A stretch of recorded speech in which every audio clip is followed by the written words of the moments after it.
Well, welcome to the show. Today, we have a person who describes himself as a true patriot. This person represents the EAA, and I'll let him tell us a little bit about that organization and what they do. So, tell me about this Enforcers Association of America. What are you about? What we do is we basically, and I'll just put this in a nutshell, we blindly support law enforcement and military.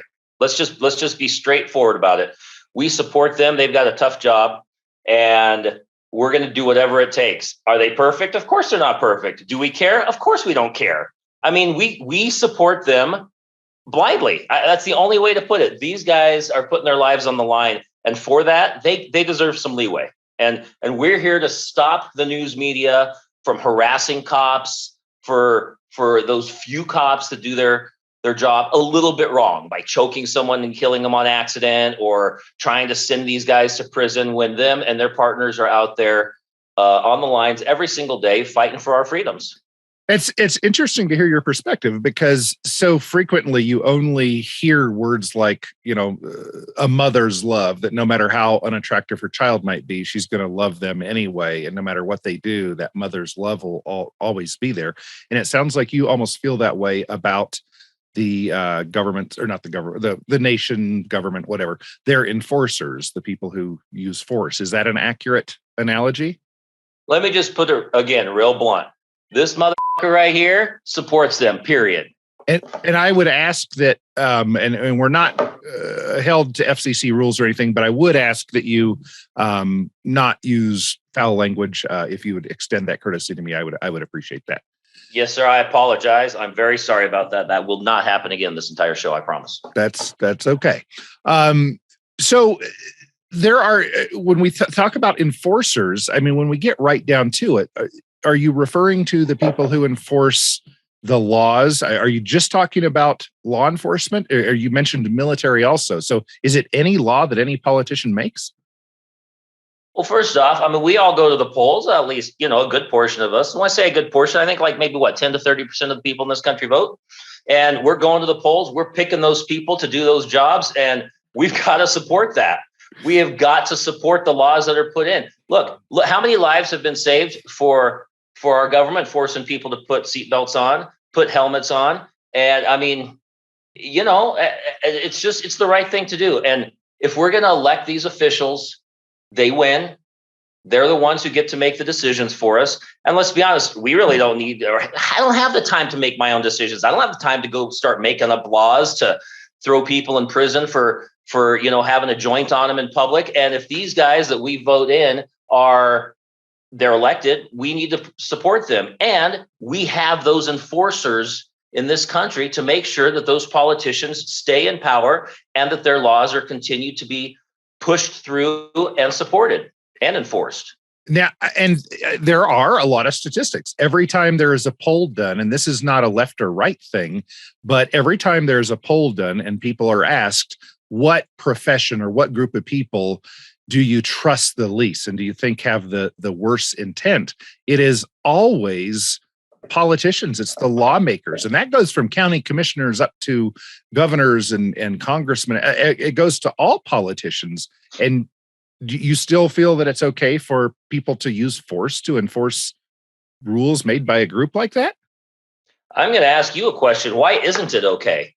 I mean, our country has been founded on force. We came in here, we pushed the Indians away. I mean, those idiots, come on. Them nice folks. Thank you. Those folks, they weren't really doing much. We came in here, we pushed them out. And now we've got to keep this the way we want it to be. And the only way we're going to keep our freedoms from, whether it's those Indians or any other type of people coming back to take our land from us, we've got to use force. Okay. And so, speaking of force, there are some statistics that over the last year, 2021, that there was something like 129 law enforcement personnel in the United States killed in the line of action. And at the same time, there were 1,039 people that were killed by law enforcement. And what do you make of those numbers, those statistics? Well, I think we know that law enforcement, they aren't the ones perpetuating violence. It's the horrible people out there that are. And I mean, just because they carry guns, they show up to your house, they knock on your door, they kick your door in or whatever it might be. They're not the ones initiating the force. It's the people that are in their homes, minding their own business. When those cops come in, of course, they're going to be scared. They're going to start shooting at the cops. And it's horrible for those cops to have to die. They're supporting, they're supporting our freedoms. They're keeping the bad guys away from us. I am able to walk down the street by myself at night alone without having to worry about getting jumped, because these cops are doing that hard job and they're sacrificing their lives. I mean, the fact that we lost 1,000 American citizens who may or may not have been involved in a felony at the time that they were killed, that's not as big of a deal as the fact that we have lost these 100+ heroes, the heroes without capes. Heroes without capes is the best way to put it, because I'll tell you what, even when they're off duty, they're working. Even when they're off duty, they're looking to maybe save someone. And that's important. Okay. And so speaking of off duty, we wanted to talk about, there was a study done some years ago, I think 8 years ago or so, in the Atlantic, it came out. And I'll just read one excerpt. As the National Center for Women and Policing noted, 2 studies have found that at least 40% of police officer families experience domestic violence, in contrast to 10% of families in the general population. And what do you make of that report? I got one word for it: bullshit. And I would ask that again, that you not use. Oh, geez, I'm sorry. And I thought it was that other word that I used. I wasn't supposed to use again. I won't use that word either. I apologize. Okay. It's just malarkey. Is malarkey okay to say these days? Because here's the thing. When we go to war in other countries, sometimes we bomb the wrong little cities and towns. And sometimes these kids and women, they get bombed and they die. But we're pushing our freedoms on those other countries. We got to make sure that they're doing the same things that we do.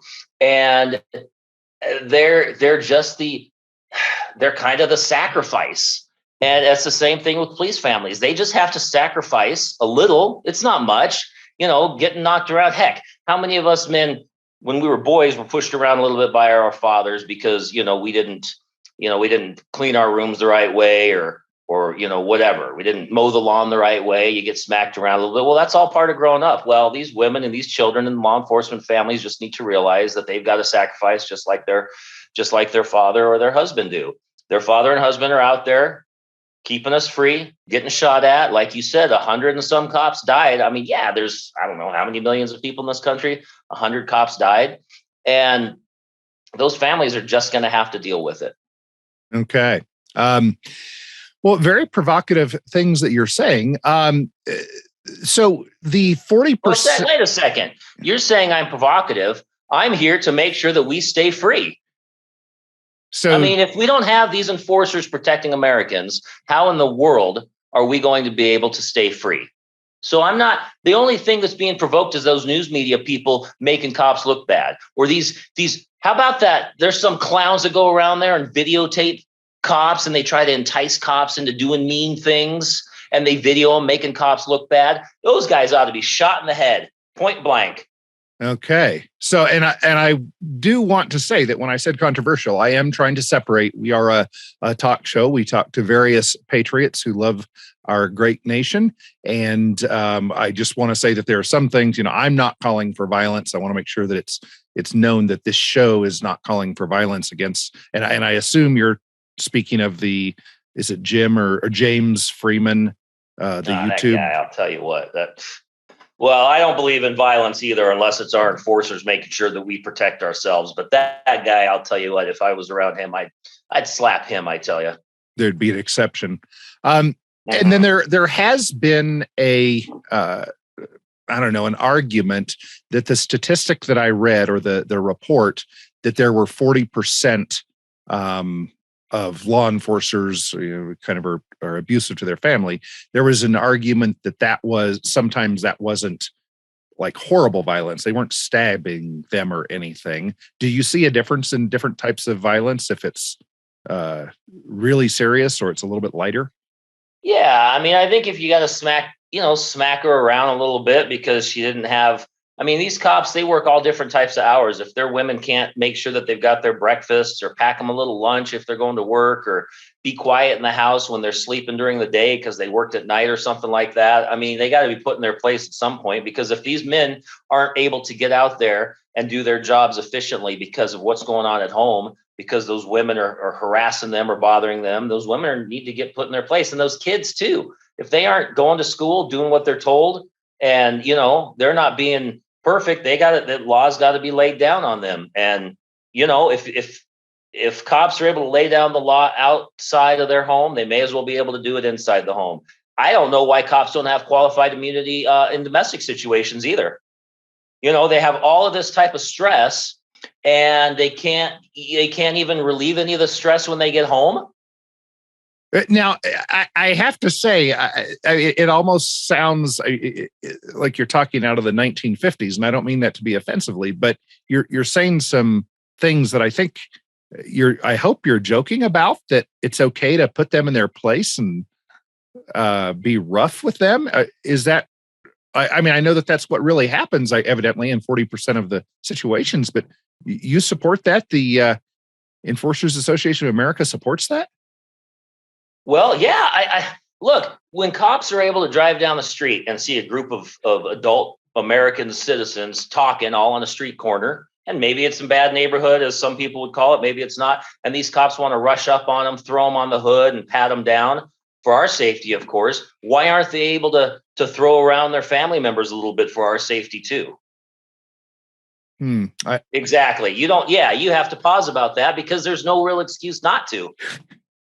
Yeah, I laugh all you want, but I'll tell you what, if there's nothing more important in this country than our enforcers protecting us, we've all got to give a little. Okay. That's why I have no problem making sure I don't carry a gun in certain states, making sure that I wear my seatbelt, I put my hat on or my helmet on when I'm riding my motorcycle, that I pay all my taxes, all that stuff. We have got to obey and follow directions. And again, there's no exception for cops' families. If they're not going to obey and follow directions from our enforcers, then, well, I think we all know what's going to happen. And apparently 40% of these idiots that live with cops aren't doing it right.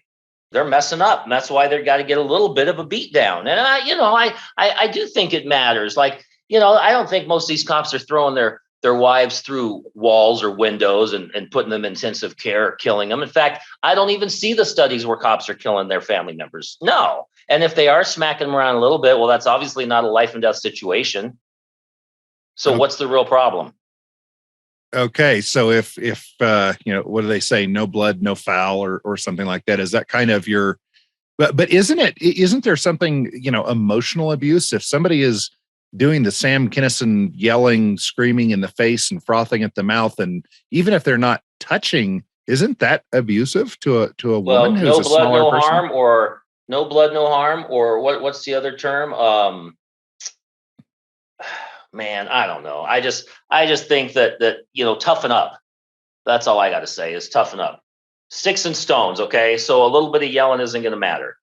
And if they're yelling at them, okay, so they're demeaning them a little bit, but people need to toughen up, and it starts in the home. Thanks for listening to part 1. If you'd like to listen to part 2 of this parody interview with the Enforcers Association of America, please look in the description and click on the link. Hey, if you'd also be willing to give us a thumbs up and subscribe, that would be great as well if you're enjoying this content. We'll have more for you.